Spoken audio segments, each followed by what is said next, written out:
You are about to listen to the Neverdaily podcast. This is the biggest thing since the Zapruder film. So many questions. I don't have any answers. But please don't stop listening to the Neverdaily podcast.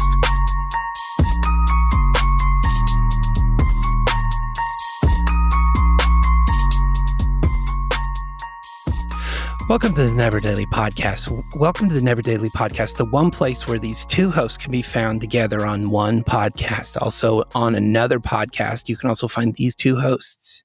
Also on another podcast, you can find these two hosts. And we're taking over lore next week. Big news.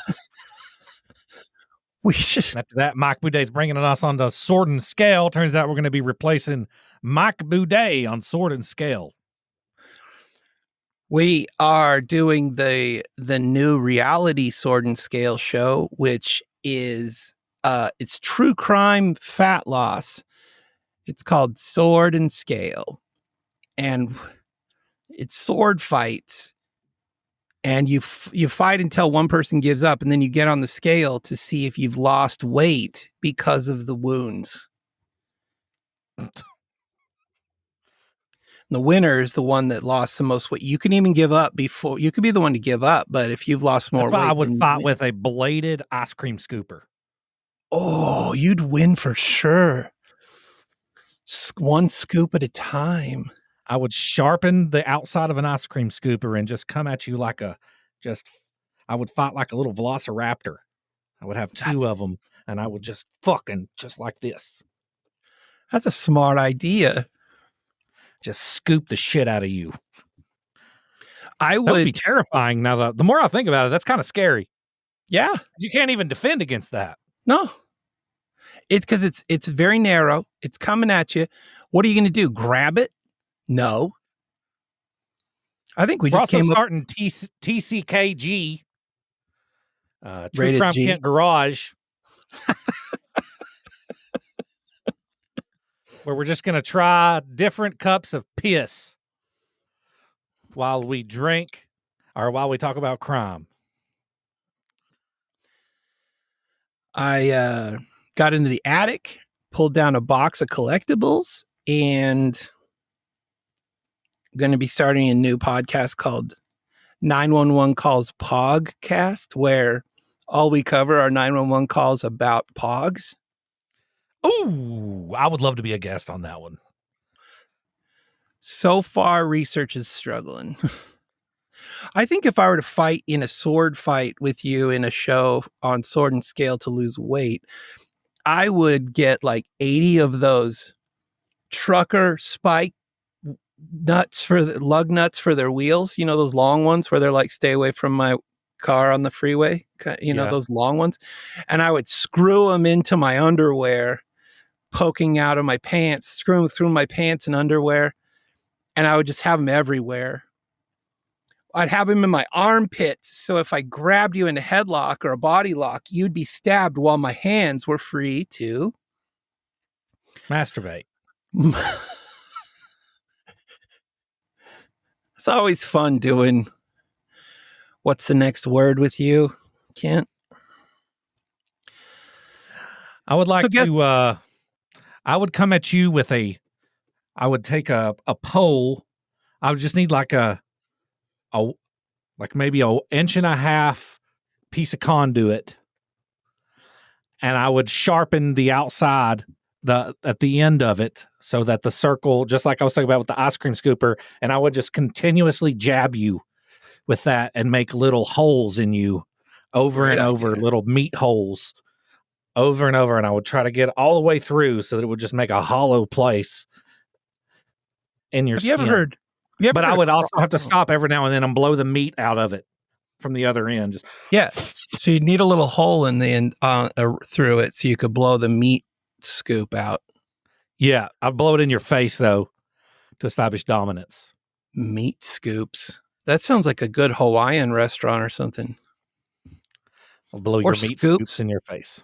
Scoops, the horror movie. I could see Justin Long being in Scoops, the horror movie. Yeah, directed by Kevin Smith. Yeah.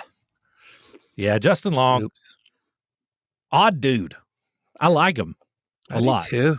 But he has chosen some interesting roles. Kind of reminds me a little bit of Daniel Radcliffe. Yeah, And his quirky. role choice. Yeah, quirky. And Justin Long was in one called the Sasquatch Gang, which sort of like it felt like a little more higher budget Napoleon Dynamite. It was funny. I liked it. Well, Daniel Radcliffe was in one called Swiss Army Man, which is him and a survival. Daniel Radcliffe stuck on an island, and he uses a corpse to survive because he discovers that the corpse has magical farting powers. So he can ride it around the ocean with its farts. Wait. You almost wonder if he like overdosed on Harry Potter so much that he's like, so it's like producers like, well, the best thing we can do is just let the pendulum shift the entire other way. So we got two ways you can go, Daniel: porn or just weird Swiss Army Man. A24. Yeah, and he went Swiss Army. And it's a surprisingly good movie. Like, really? That's not the only way he uses the body. He carries this body and uses it in multiple ways, like a Swiss Army knife, to help him survive. It makes sense now. I didn't really register with why it was called that, but now it makes sense. Yeah, and a lot of times it's flatulence that saves him. But another time it's full of water and he's thirsty. He's dying of thirst, so he drinks the water out of it. He pushes on its stomach. What? Drinks the water in its gut. Gross. Yeah, so it's Swiss Army Man. That's really visual. So guess what, Kent? What? Samuel, your son boy in your house, his bike got stolen. Did you know that? I just now finding it out. I didn't know that. Did. Yeah, I did know that, and I'm not happy about it. It was $1,000 bike. Did you know that? I was aware of that. Yeah, I didn't buy it for him. He bought it for him, and he also didn't give $1,000 for it. It was marked down, and he got a discount, so he gave $350 for it. I would never give $1,000 for a bike. And really? I know the only way that you would is if you could take the wheels off of it and not use it. Yeah. I know $1,000 is a cheap bike for you, but I've never rode in anything other than a Huffy or anything. I've never rode a bike that you couldn't look at. I've never ridden a bike that you didn't have to point at Walmart and ask them to help you get it down. Did you notice that? Did you see that, guys? If we just were quiet long enough, Kent's autocorrect, grammar autocorrect kicked in. He went from I've never rode in a bike to I never rode a bike to I've never ridden a bike. He did it on his own. Yeah. Guys. And that's what Progress. I did. I did do that. But I'm just saying, I've never had a bicycle I've never been on a bicycle that I didn't have to point at and say, can I get help with that? And some 17-year-old's like, sure. And then he just goes and farts around until I have to ask somebody else. Yeah. So, but he did get his bike stolen. And here's the reason I'm bringing it up is I am by proxy mad as a hornet about this because that was the bike starting tomorrow when he's starting school and he's already got enough stress in his life. And I've met Samuel. This is a kid who, if he were in a jetliner that was careening toward the ocean, I don't think you'd see it on his face. No, he's fucking got a poker face, Sam does. He is just good. He never gets rattled. I'm so proud of him. And today, I'm super proud, told me that he plans on joining the military.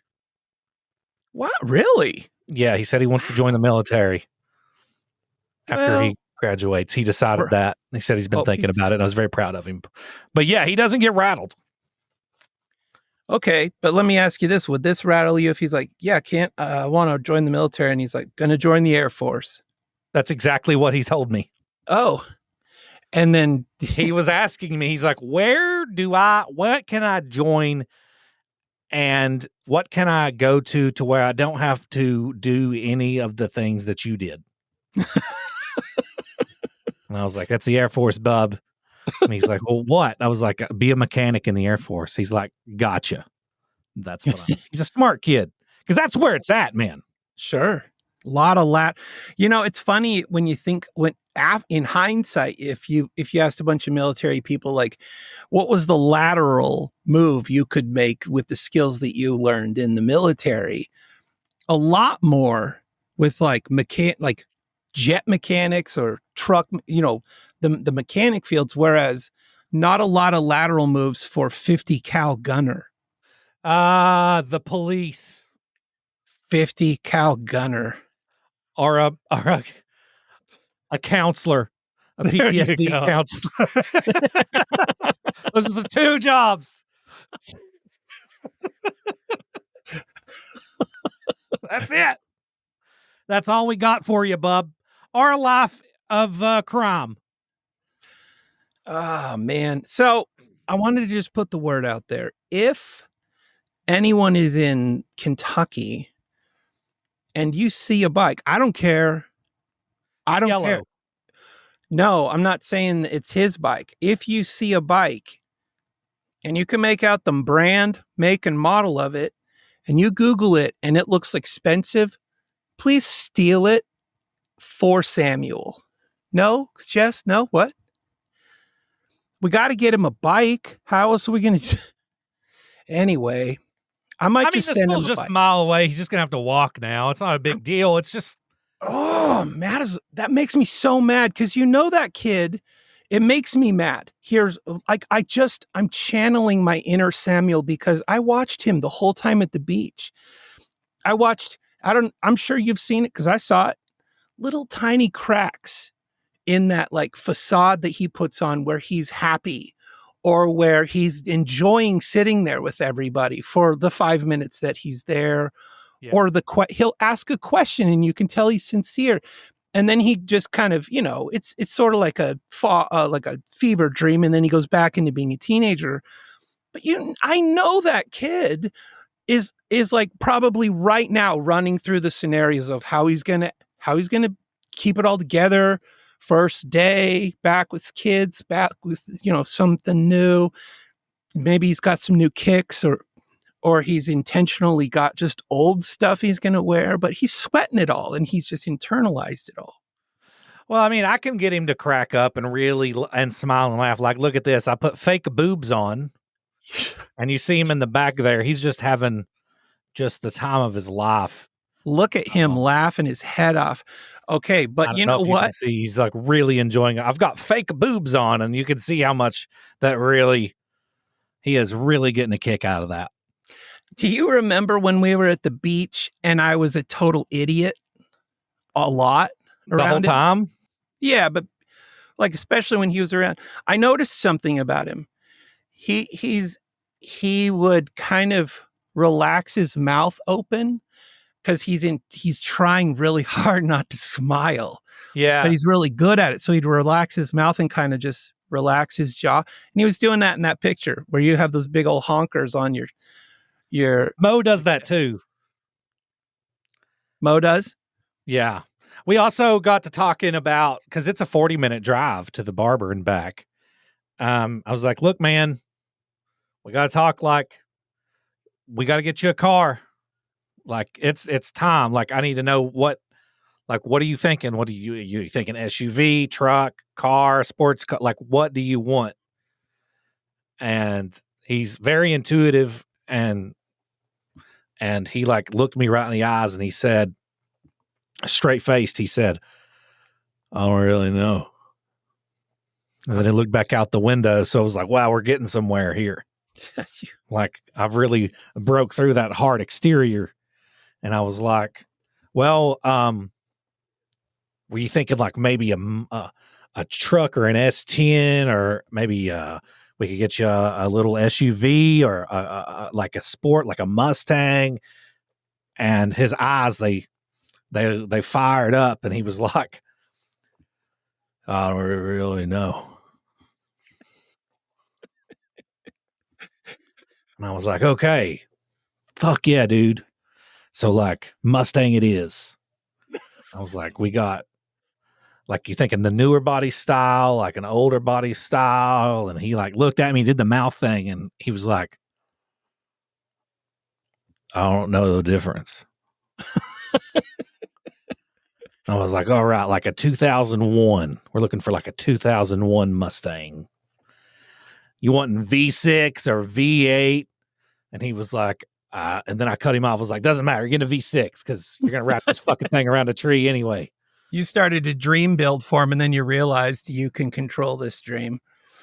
Yeah. So I'm going to get him a Mustang, but a V6 Mustang because he's going to total it anyway. So, you know what? Everybody totals their first vehicle. Okay. I don't know how this would happen, but I don't know if I told you, but my dad just bought a 53 Dodge truck with a V8 and a turbo 400 transmission with a slap shift. And he let me drive it. And he's like, I don't really understand what a slap shift is. And I was like, watch this. And I pinned his ears to the back tailgate. And he was, I'm pretty sure, nonplussed because somebody put a lot of money into that truck if it's got a slap shift. It's his dream thing. But what I was going to say, I should post a picture of it. He'd be proud. He's just tickled, and it's just so nice, like to see his face and to see that this is like something he's always wanted. You know, my mom and dad translate stress and anxiety differently. My dad kind of goes inward and works hard and tries to kind of climb out, and my mom buys couches. Yeah. So it's anyway, what I brought that up was my mom has a 2004 Ford Mustang GT 5.0. Right now? Right now. And they're like, well, we got to try to sell it. We got to sell it. So they're looking to sell it. How much do you... We'll talk afterwards. You know what? We should talk. It's not a convertible, is it? Yeah. It is. Ragtop. I'm a little worried about that. Well, we could epoxy it closed. Yeah, just slap a bunch of fiberglass and Bondo on it. That'll work. This has been the Craigslist podcast. I feel like we kind of went into I'll half-ass weld it and what my limited welding skills. And then we'll just fucking fill in all the gaps with fiberglass and Bondo. It'll be fine. That truck. How many miles is on it? I don't know. Probably not too. I mean, it's been taken well care of. They had all of the leather seats redone. Leather seats are all redone. I don't know. You know, like any animals involved in the transaction? No, none. If there are, I'm going to wait till we get home to Bondo the convertible top and everything, because we might have to have it down on the way to the house. Yeah. Yep. The speakers only know one song. Let's go, girls.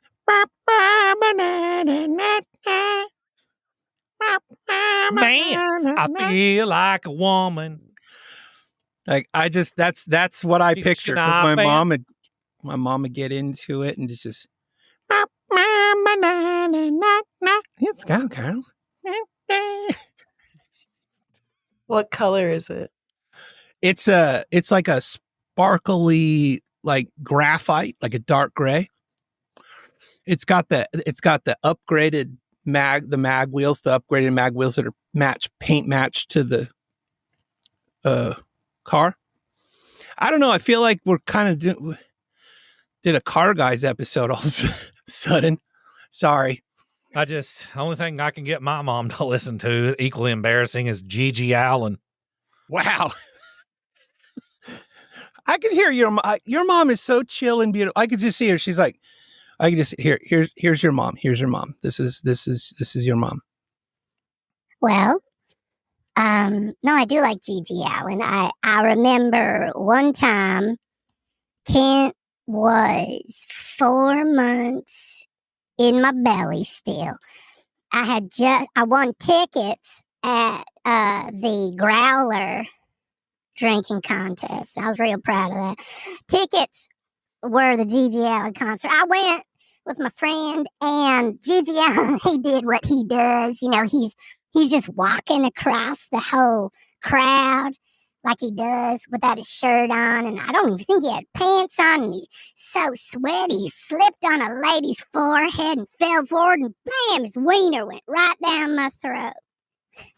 I think he probably slipped on feces. Could have been. It was his favorite thing to throw around during his concert. Crazy. I've actually considered doing a TCK episode on Gigi Allen. Yeah, and my mom's never even heard of Gigi Allen. She has no fucking clue who that is. But no. The guy, if you haven't looked into Gigi Allen, and it's spelled Gigi Allin, not En. What a character that fella was. Raped fans on stage. He pee on anybody he could and poop on them, and like you said, that R thing. He would just get in the crowd and covered in blood and start punching people in the face. He got his ass kicked at like half his shows. Went on Jerry Springer and admitted to being a pedophile, as well as being into bestiality and also being like homosexual and also heterosexual. He just admitted he just wanted to fuck everything. He said he was into having sex with cows and animals and men and women and children, just whatever he could really get a hold of. I feel like Gigi Allen is sort of like if Rikers and Woodstock had a baby with a Norse god. That's what you get. This is Gigi Allen. I feel like Gigi Allen is what you get if two trash cans fucking have a baby. I mean, the guy was buried and had an open casket. He died of an overdose in 92. They had an open casket days later, and he wasn't embalmed. No, yeah, he was grody bloaty. And they made sure to have an open casket, and they buried him in nothing but the tighty-whitey underwear that he died in that were covered in shit, and a dog collar. And a leather jacket. That was what he was buried in. Tidy-whitey underwear, leather jacket. They weren't even really tidy-whities. They were more like frowny brownie. They were pretty rough. And they can. I'm actually glad I brought this up because you can give me just a second. Gigi Allen funeral. You can look up his funeral on YouTube, and you can see for yourself. There's his bloated corpse in the coffin. Yeah. It's 93, not 92. I was right. I was wrong. I mean, so yeah, he's buried there in his tidy whities, as you can see. It's like holding his junk. Oh no, he's holding a drink. He's literally decomposing in the casket. At one point, one of his fans comes up, and they start looking at his little wiener, his little dead wiener. And is that a drink in his hand, or is that his wiener? It's a fifth of whiskey, I believe, but one of them starts playing with his wiener. In the coffin here. And this isn't a funeral home. If you're not watching this, it is not like at a rock venue. This is in an actual funeral home. That takes some guts. So gross. So yeah, he's rotten, and you can see the kind of that guy's got on a David Allen Coe shirt, so that tells you everything you need to know about him. Wow, that should tell you amazing. Everything. They keep playing with his rotting body. Look at how black his face is turning because of the rot. That's amazing. Gross. Ugh. If you had to be buried in a unique way, how would you be buried? How would you the moment you die, everything from then to the point where everybody goes back to work. If you had to make it unique and kind of a one-off, what would you do? I would like to be ground up into a fine paste, and then pick either a DNC pick a Democrat or a Republican convention, one or the other, and then just have me sprayed unknowingly onto all of the attendees, or both. Tell you what, grind me up into a fine paste, divide that paste up 50-50, and then pick a Democratic National Convention and a GOP convention, and just have it. They're all there in their fancy pants clothes to talk about running the world and not caring about anyone. And then just have me hooked up to the sprinkler system of that room. And I want it set off so that I just douse all these people in my rotting decay.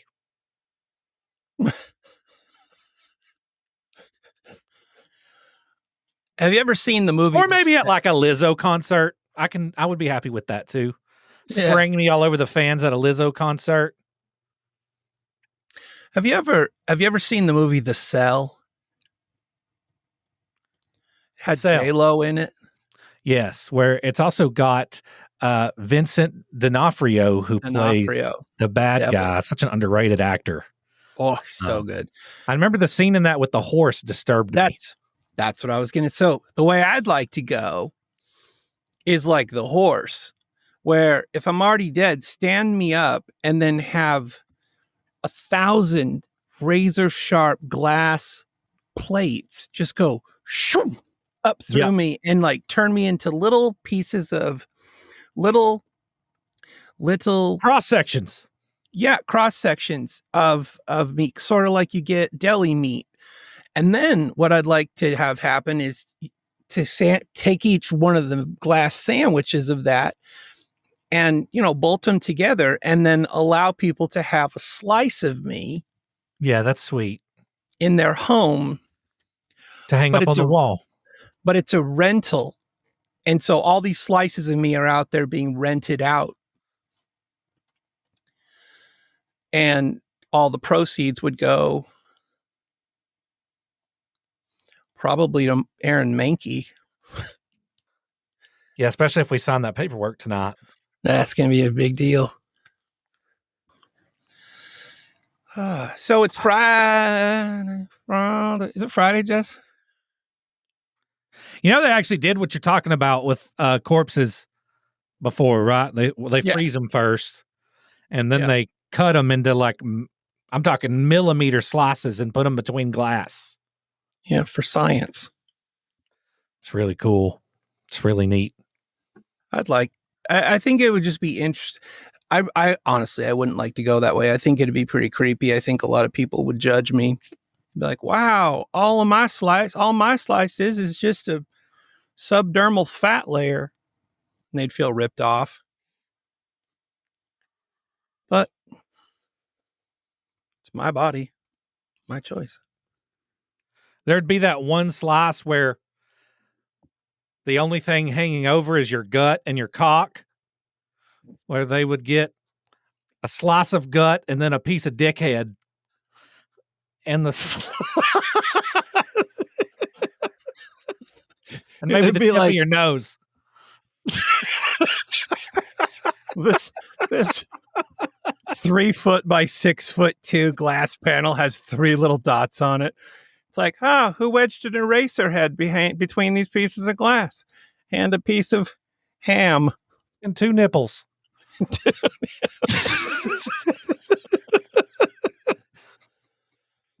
Oh, man. What about you, Jess? What do you want done with your body once you're not using it anymore?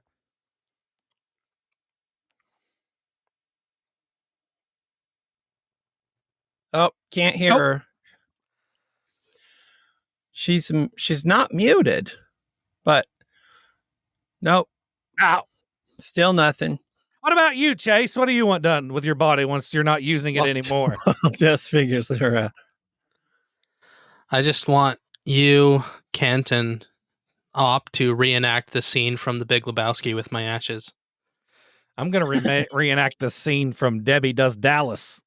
I want you to take me up to a cliff overlooking the ocean and throw my ashes out, and my last will is going to come in as a gust of wind and blow my blow ashes right back into all Hawk's over face. you. He tells us Damn it, this. Donnie. Powdered. Gonna look like 2 powdered donuts. Gross. That's what I Jess do. just snorts her part. Jess is like, I'm gonna go in sections. I'm gonna turn my leg into ashes and I'm gonna sniff it until it's gone, and then I'm gonna do the next leg. What would you want done do, with your Jess? body, Jess? I want to be like put in a bowl on the table, and when people come over, they can just like get a little scoop if they're going somewhere cool. You can spread it wherever they want. Like underneath their pinky nail? No. Oh wait, you're ashes. You're ashes at this point, right? You're not just like smashed into a bowl. I'm ashes. Yeah. I knew I know somebody's that grandma that did that. Like she was cremated, and the deal is like they keep a sealed jar, and if someone's like going on a cool trip, they'll stop by and get a little bit of grandma to take with them and spread them wherever they go. So she's been in like every country but Antarctica now. Really? Jess's idea just gave me a new. Can I change my answer? Yeah. I want my ashes to. With my ashes, I want to combine my 2 favorite things: revenge and vehicles. And I want people to take my ashes and put them in the gas tanks of all of my enemies. My last thing on this earth is running through the engine of a bunch of vehicles and fucking them up. Just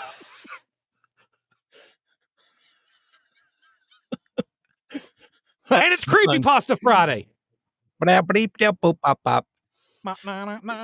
a really cool idea, though, Jess. It's like Flat Stanley, but morbid.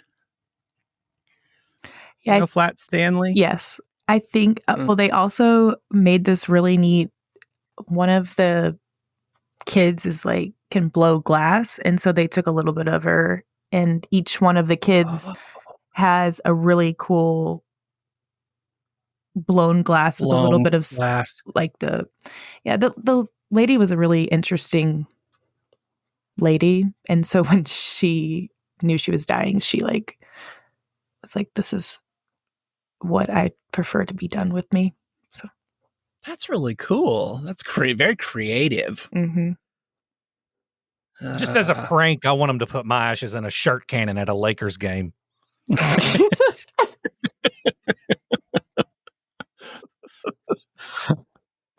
Have you seen those TikToks or videos of the couple that sprays confetti at each other? Like he'll pop around the corner and like douse her with confetti cannon. Have you seen those videos? Oh yeah.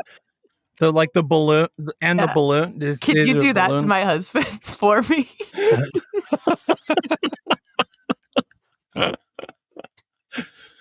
Oh man. It's Friday. Gotta get down on Friday. Do you need or want any sound support on this one? Do you need any? No, I don't. Okay. I don't need any sound support. I'm just going to sit back and relax and listen to the. Well, you're not going to do that last part because I can see app is not focused, but yeah, sure. App is not focused. Op is not focused. I've actually got 4 creepypastas today. Oh, crap. I mean, yay. 4 creepypastas. But combined together, they're about the length of a normal creepypasta that we would regularly. So 4 short creepypastas. The first one is called This New House by Bat Out of Hell 821. Bat Out of Hell 821. Okay. This new house.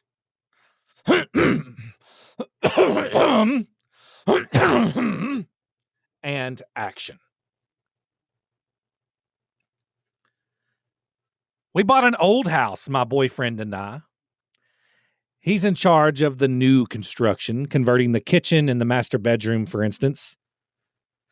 Converting the kitchen into the master bedroom, for instance, while I'm on wallpaper removal duty. The previous owner papered every single wall and ceiling. Removing it is brutal, but oddly satisfying. The best feeling is getting a long peel, similar to your skin when you're peeling from a sunburn. I don't know about you, but I kind of make a game of peeling, on the hunt for the longest piece before it rips. Under a corner section of paper in every room is a person's name and a date. Curiosity got the best of me one night when I Googled one of the names and discovered the person was actually a missing person. The missing date matched the date under the wallpaper. The next day, I made a list of all the names and dates. Sure enough, each name was for a missing person with dates to match. We notified the police, who naturally sent out the crime scene team. I overheard one text say, "Yep, it's human." Human? What's human? Ma'am, where's the material? Ma'am, where is the material you removed from the walls already? This isn't wallpaper you're removing. And then hit the boom. Hold on, I'll say the quote again. Right. Ma'am, where's the material you removed from the walls already? This isn't wallpaper you were removing.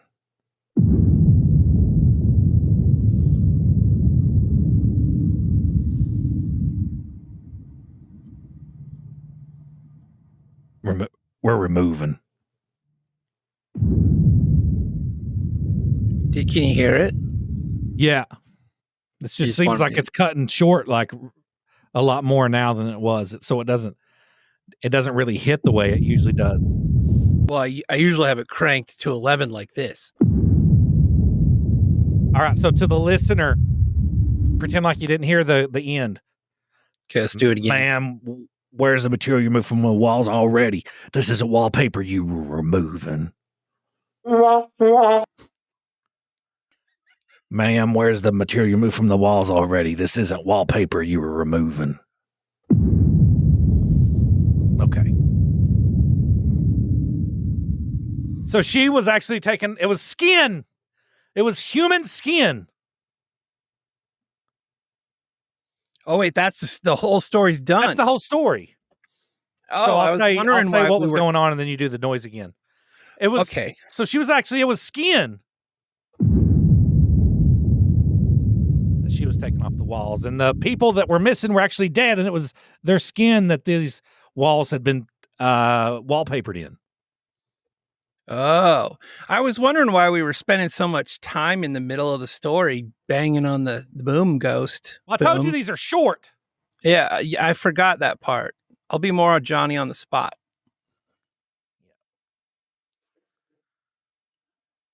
The next one is called Guardians, and this is by Dark Alligator. Guardians by Dark Alligator. He awoke to the huge insect-like creatures looming over his bed and screamed his lungs out. They hastily left the room, and he stayed up all night, shaking and wondering if it had been a dream. The next morning, there was a tap on the door. Gathering his courage, he opened it to see one of them gently place a plate filled with a fried breakfast on the floor and then retreat to a safe distance. Bewildered, he accepted the gift. The creatures chittered excitedly. This happened every day for weeks. At first, he was worried they were fattening him up, but after a particularly greasy breakfast left him clutching his chest from heartburn, they were replaced with fresh fruit. As well as cooking, they poured hot, steamy baths for him and even tucked him in when he went to bed. It was bizarre. One night, he awoke to gunshots and screaming. He raced downstairs to find a decapitated burglar being devoured by the insects. He was sickened, but disposed of the remains as best he could. He knew they had just been protecting him. One morning, the creatures wouldn't let him leave his room. He lay down, confused but trusting as they ushered him back into his bed. Whatever their motives, they weren't going to hurt him. Hours later, a burning pain spread throughout his body. It felt like his stomach was filled with razor wire. The insects chittered as he spasmed and moaned. It was only when he felt a terrible squirming feeling beneath his skin that he realized the insects hadn't been protecting him. They had been protecting their young.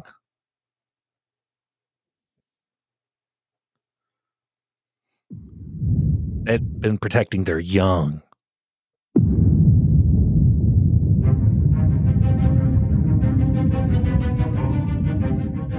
Do it again.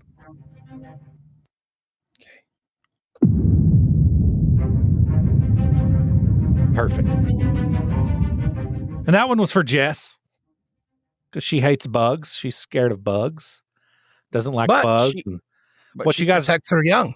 She does her protect young. her young. Yeah, she does protect her young. But what a lot of the listeners don't know behind the scenes before we start recording is one of my favorite things to do to Jess when I catch her sleeping or catch her not paying attention is Google parasites on humans in their eyes, holes in the skin with bot flies or whatever, and pop it up on her screen. And that's a fun pastime that I do to Jess that a lot of people. So there's some breaking the fourth wall that I do to Jess pretty regularly. It's one of my favorite things. She hates bugs. The next story is called Seeing Red, the First Day of School. And this is by Zenri Hao. Zenri Hao. It's by Zen, or maybe Zen Raiho. Zenryhao. Zen Raiho. And this is Seeing Red. Everybody say Raiho. Have you seen that YouTube video of the lady, the Wayho girl? Nope. Everybody loves the first day of school, right? Everybody say Wayho. Everybody loves the first day of school, right? Right. New year, new classes, new friends. It's a day full of potential and hope before all the dreary depressions of reality show up to ruin all the fun. I like the first day of school for a different reason, though. You see, I have a sort of power. When I look at people, I can sense sort of an aura around them. A colored outline based on how long that person has to live. Most everyone I meet around my age is surrounded by a solid green hue, which means they have plenty of time left. A fair amount of them have a yellow-orangish tinge to their auras, which tends to mean a car crash or some other tragedy. Anything that takes people before their time, as they say. So those are the yellow-orangish ones. The real fun is when the auras venture into the red category. Every now and then I'll see someone who's basically a walking stoplight. Those are the ones who get murdered or kill themselves. It's such a rush to see them and know their time is numbered. With that in mind, I always get to class very early so I can scout out my classmates' fates. The first kid who walked in was basically radiating red. I chuckled to myself. Too damn bad, bro. But as people kept walking in, they all had the same intense red glow. I finally caught a glimpse of my rose-tinted reflection in the window, but I was too stunned to move. Our professor stepped in and locked the door behind him. His aura, a sickening shade of green. He was a school shooter! God damn it! We gotta stop it! We've got to put a stop to him. How many school shootings are we going to let happen? Until we put our fist down and say we've enough.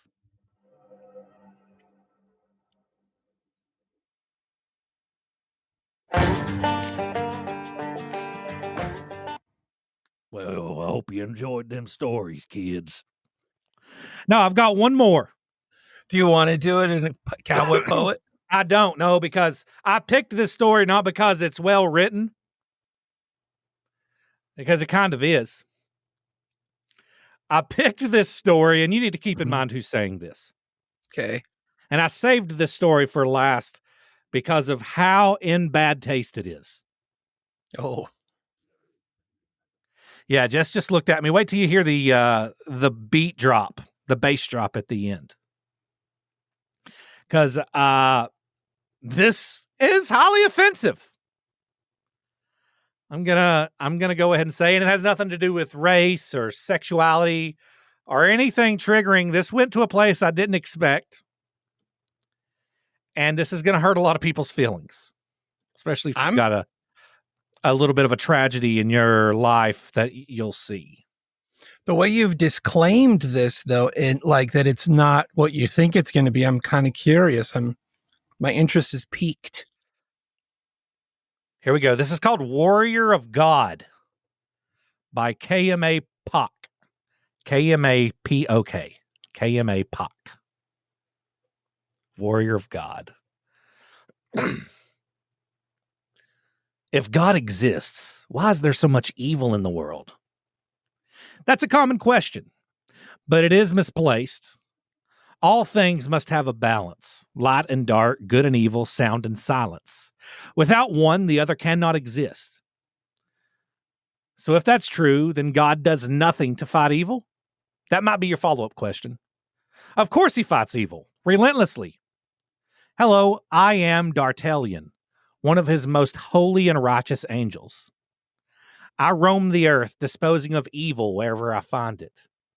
I kill the monsters you don't ever want to know about. I crush them completely so you can sleep at night. You humans have no idea how many of you live because of the work I do.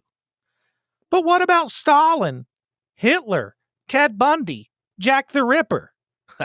Well, those are the minor ones I had to let live. Minor. For balance.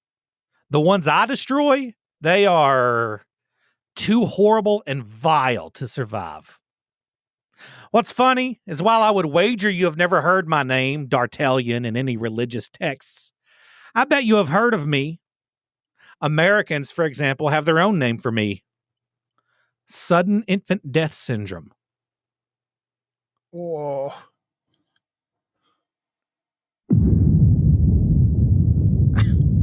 Jeez. Just covered her face.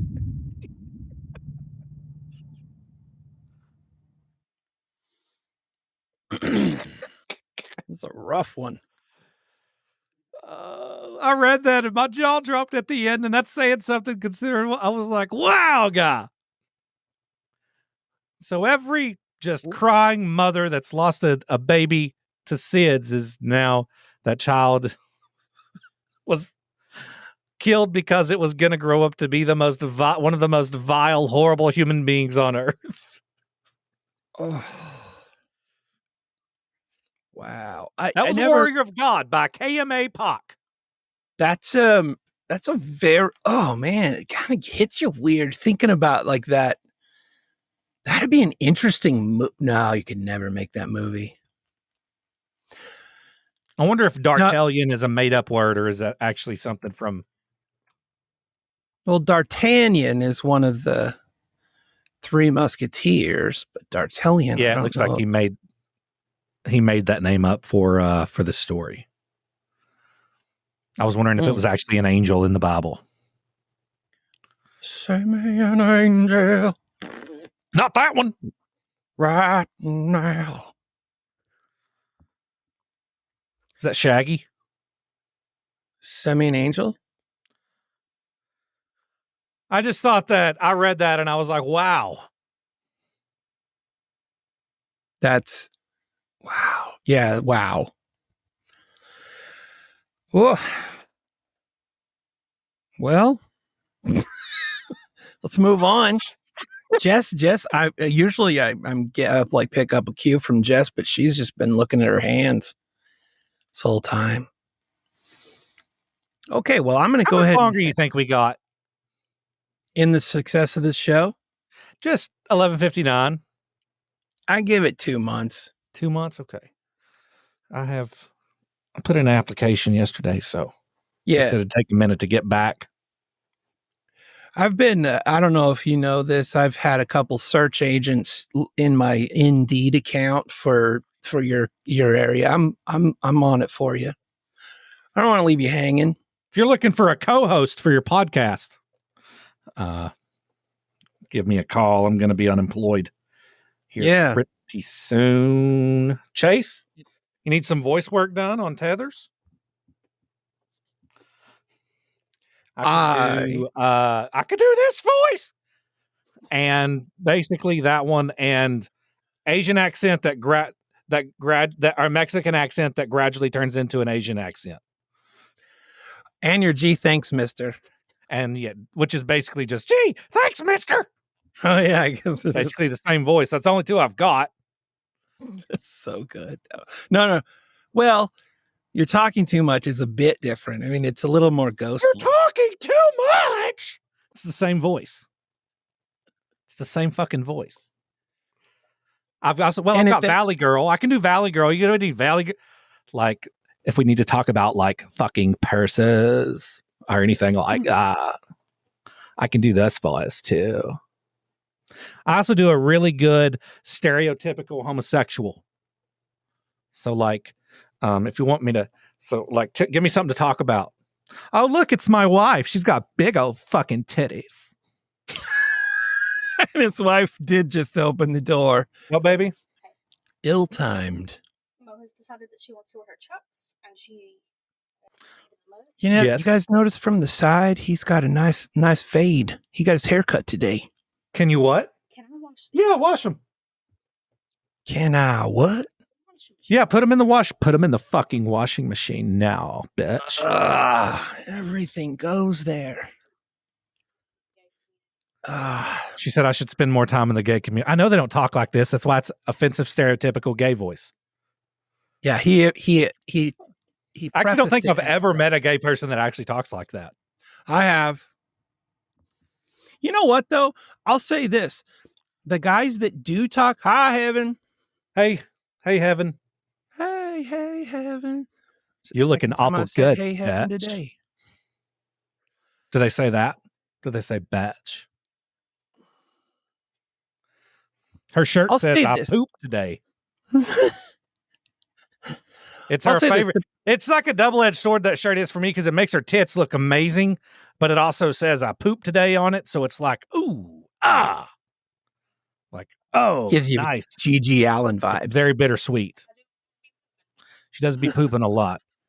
That bitch likes to take shits. I love you so much. Oh, gosh. Why are you like so uncomfortable right now? I'm not. You were adjusting your shirt like really heavily. I don't know what's going on. My studio's 87 degrees. My back is wetter than a wet back off of a... What's that? What was that? Look at Chase just lifted up a industrial under the desk fan that probably keeps his under nether regions from getting tiger butter. That's nice. She was asking me about putting shoes in the washing machine because the washing machine is directly on the other side of this wall. And I say do it because you and I don't have to do the edits on these anymore. Yeah, nobody's listening to this. Fuck it. It's Chase. Nobody listens. Well, speaking of, have we talked about sex today? Can I say speaking of sex? Yeah. All right. Speaking of sex, I don't know that we were, but we're going to do what we're going to do is we're going to do my list of, these are sex phrases that were used, code for sex from the 1800s, but I'm going to spice it up a bit because we're also going to do, what's the next word, Kent, Jess, and Chase? Okay. It was just going to be Kent, but I just mixed it up and I threw you guys into the mix too because we're doing this live and recorded. All right. So I will say a couple of the words of the code sex phrase, okay, and we'll go in order. We'll go round robin. So we'll go Kent, Chase, Robin. Here we go. The first sex phrase that they used in the 1800s, I'll say to say two people were engaged in this was by far the most polite option on the list. It's often served as the definition for other less discreet synonyms for sex. When I say blank, that's the word you're going to put in. So this one is blank Congress. Who's answering this one? You are.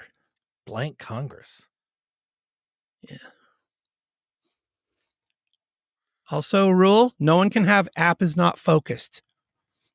Because that means you can't search. I'll just suck a mother truck. I thought use this one through. The one that I heard my papaw say a lot. Okay. Fucking Congress. Close. This one was amorous Congress. Yeah, I was never gonna. That's not been said actually since the 1800s. So there was going to be no guessing that. I've never heard that phrase before. You were like, nobody's supposed to be like looking the internet, but you're asking us questions. Nobody's going to be able to answer. Did anybody, Chase, Jess, did you know amorous Congress? I saw Jess mouth the. She didn't. She's shaking her head. She had never heard that before. All right, Chase, you're up. Here we go. I'm going to give you the definition on this one, and then you'll give me the word, okay? This one, as in, quote, those two recently opened a blank making shop. Apparently, the phrase stems from a method of making children's stockings in which knitting the heel is called blank making. So, blank making, what you got? Butt making. The butt of the heel is the butt. No, you perv. This is basket making. Basket making. If you're basket making with somebody, you're having sex, and you're also making kids' socks. All right, Jess. As the 1811 Dictionary of the Vulgar Tongue puts it, by the way, that's a good read. Pull up a PDF of that bad boy, the 1811 Dictionary of the Vulgar Tongue. It's awesome. I got to tell you. It's like the Urban Dictionary for today. As the 1811 Dictionary of the Vulgar Tongue puts it, this refers to one person on top of the other. Quote, rumor has it he found her blank and butter fashion with the neighbor, Jess. Rumor has it he found her blank and butter fashion with the neighbor. Come on, Jess.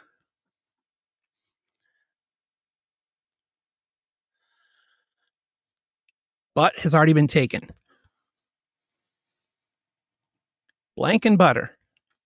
Bread? I don't understand this game. You got it. You got it, Jess. You got it.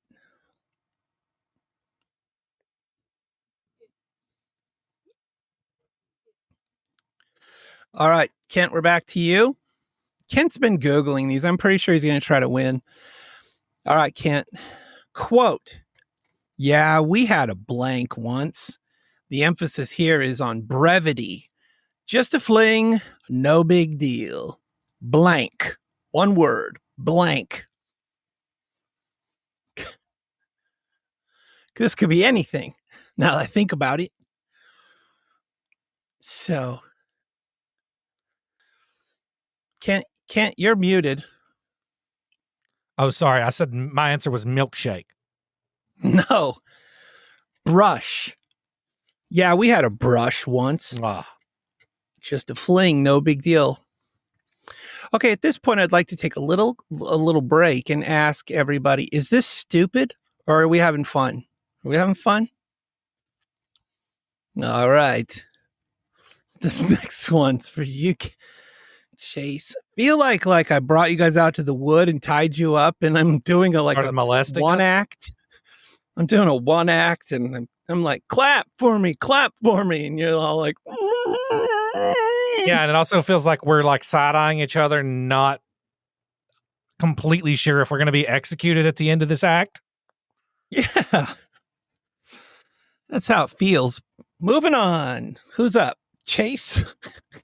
Aside from the obvious, this also comes from, quote, making children.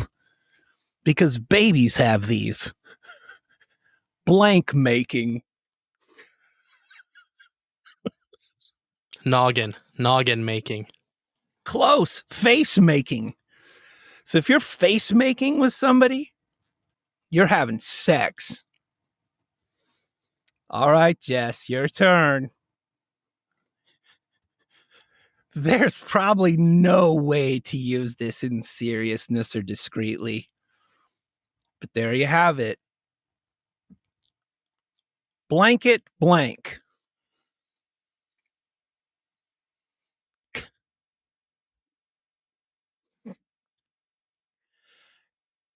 You're muted, so I don't know if you know that. Blanket blank. Can you repeat the first part? There's probably no way to use this in seriousness or discreetly, but there you have it. So it doesn't really help you much. The description on this one doesn't really help you much. Blanket blank. If you were going to say hornpipe, you'd be right. Ah, that was my second guess. Blanket hornpipe. It was on the tip of your tongue, I could tell. All right. I feel like you hate me, so I'm just going to read them now. If you got together at a little square dance one night and got your knickers in a bind and you grabbed a girl, grab your girl, swing her to the ground, blow the groundsels, that means you just had sex with her. Groundsels are foundation timbers. So this phrase means to have sex on the floor. Let's go blow the groundsels, Fern. All right, Jebediah. Convivial society, similar to amorous congress. This one actually was a gentler term and was used. You know, you might even find it in a newspaper somewhere. Upper classes would use it. Convivial society. The greasers down at the soda shop that didn't exist yet would say, take a flyer if they had sex with some floozy gelding. Yep. Green gown. A green gown is imminent. Giving a girl a green gown can only happen in the STD world. Grass. Oh. Lobster kettle. Oh. A woman. That's when you go down on a girl that's been working all day.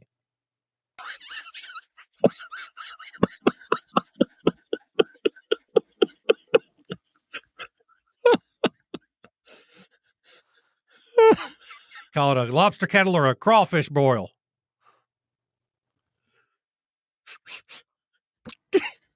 That's a woman who sleeps with soldiers coming in at port. Said like to make my a lobster. Yours sounds probably more accurate. Melting moments, not just Hershey's anymore. Melting moments are shared by a fat man and a woman in an amorous congress. Because he's so fat, she disappears. My eyes are burning. I think because of the topic. Pulley Holly. If you did a Pulley Holly, a game at Pulley Hall is a serious series of affairs. It actually is a process. So if you're doing a Pulley Holly, it's multiple position, if you know what I mean. On the hay, under the hay, around hay. In the story of St. George and the dragon reared up from a lake to tower over the saint. Playing at St. George or riding St. George casts a woman as the dragon and puts her on top, which, as we all know, is the best way because you can't get pregnant that way. Two more. Similar to having a brush, making a stitch is having a casual affair. So if you just had a fling with a girl at Chipotle, it's a stitch. And there's more than one way she could get a green gown at Chipotle. Tiff. A tiff could be a minor argument or falling out, but in the 19th century, it was also a term for eating or drinking between meals, or in this case, a quickie. One time I found one of my dad's porns, and it was called Potluck Fuck. Were the pages scratch and sniff? Was there like, well, like No, it was a VHS. it was a scratch and sniff VHS? No, it was just a VHS called Potluck Fuck. I think it was in a Fern Gully sleeve. Which is also very apropos for the 1800s. And I watched it, and That's what they would call women's. the title really gave away the ending. It was a young man and a young lady that went to a potluck. For some reason, they were only two there. And there was a pretty nice layout of food. And they maybe ate one bite of cranberries. Like cranberry stuff. What's the stuff that you eat with dressing? Yeah, cranberry. I believe you got it right. Cranberry. The gelatin cranberry. There's no way either of them even like knocked the edge off of their hunger pains before they started fucking. And they were just both fucking on an empty stomach. And then it was just over. And you never even found out if they finished the meal or not, or like what happened to all the food. Potluck Fuck. Pretty good. Pretty good film.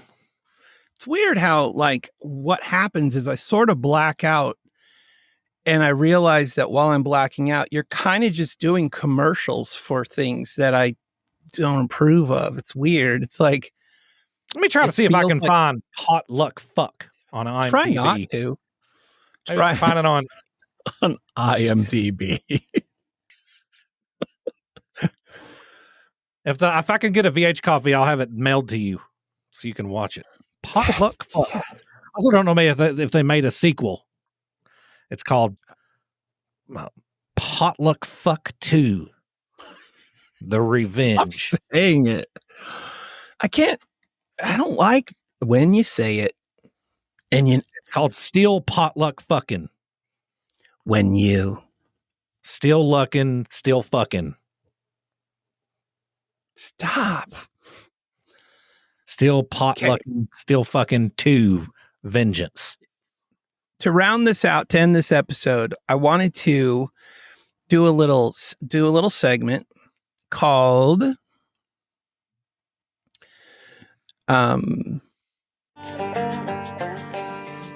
What's on Sam's Plex server?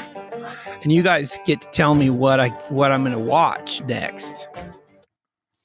So here's what I've recently added to my Plex movie server. And I'll list off a couple movies, and if you've seen them, you say something. And if you haven't, say something, because anyway, here we go. Cobweb, which is a horror movie, I believe. Older Gods, which is a horror movie. The Passenger, which is a horror movie. Here's one that's not a horror movie. Owen Wilson in a movie called Paint, where he plays basically the same exact embodiment of Bob Ross, and he develops the whole brand.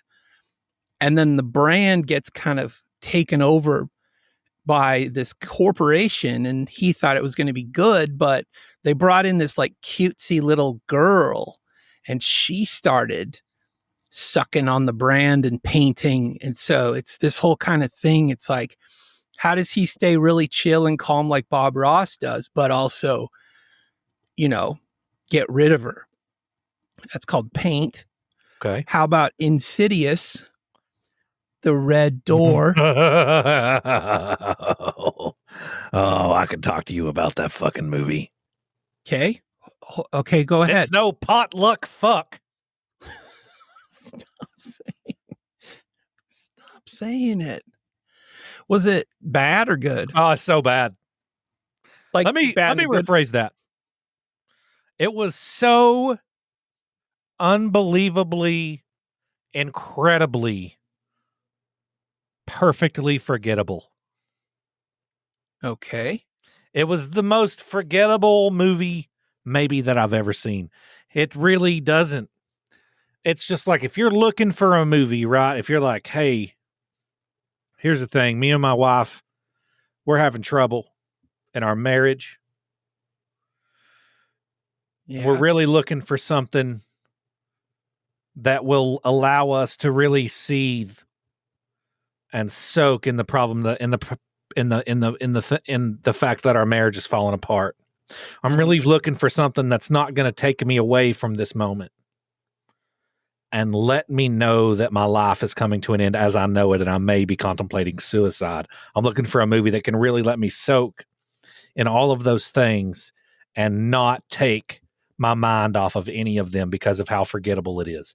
Looking for a movie that really combines just all of the ghost horror movie tropes, and doesn't bring anything new to the table at all. Looking for something that has everything I've seen a million times and nothing that I haven't. That is Insidious, The Red Door. And on top of all of that, it has a red door. Now, should I go ahead and just delete it? Just listen. This is how forgettable that movie is. Mm-hmm. I can't even tell you anything about it. Okay. Right. I watched click. it. I watched it a week ago, and I watched it in a good mood, and my marriage is doing great. But if I had been looking for something to take my mind off of like everything, like my boys, like if my boy's bicycle had been stolen the day before, I would have been thinking about that bicycle the entire movie. Because nothing about this movie would have pulled you out of your own thoughts. Nothing about this movie matters.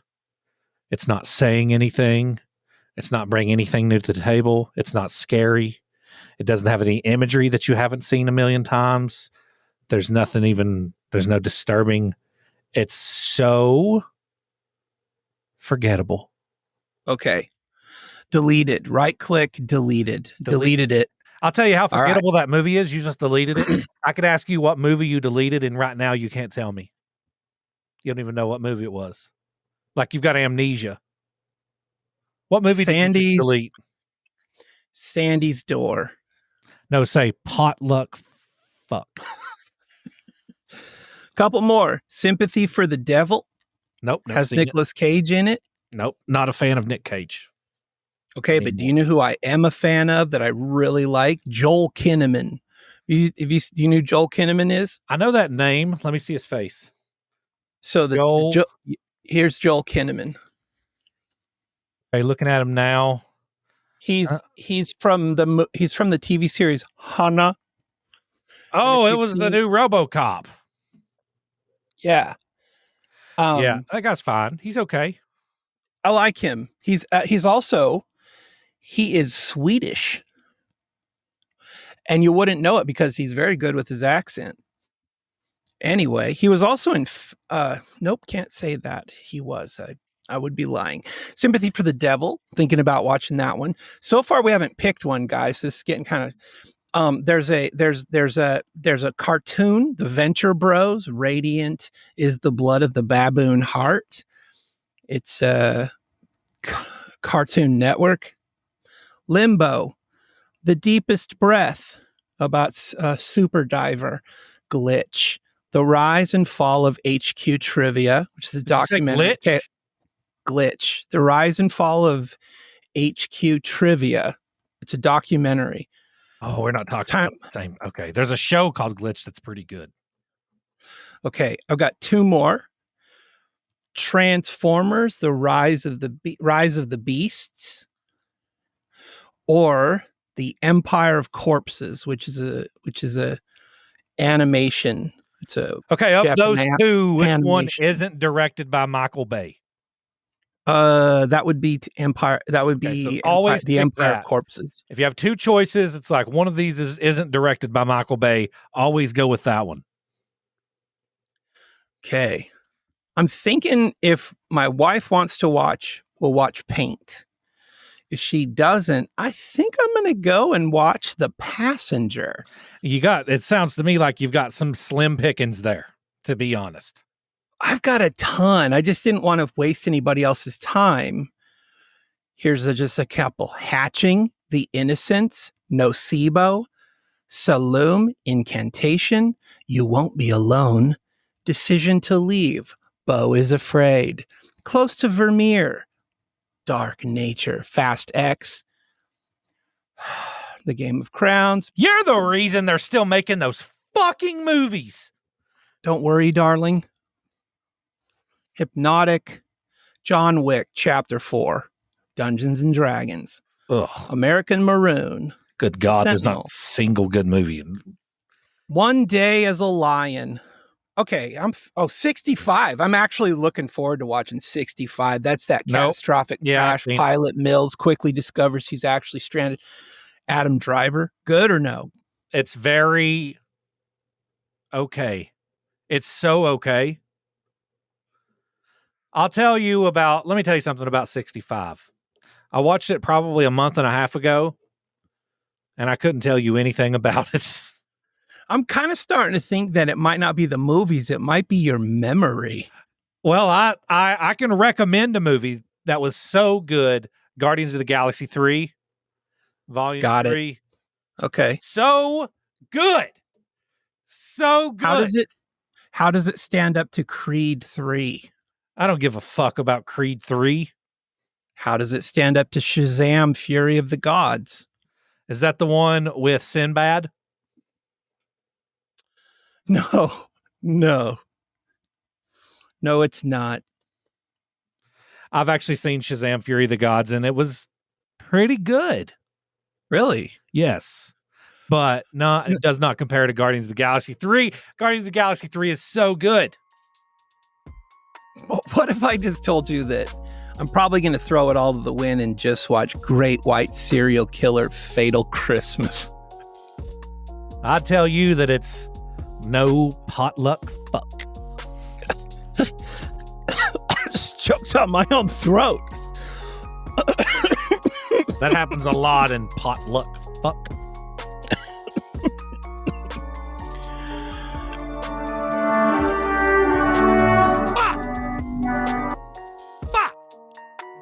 This episode is brought to you by Sam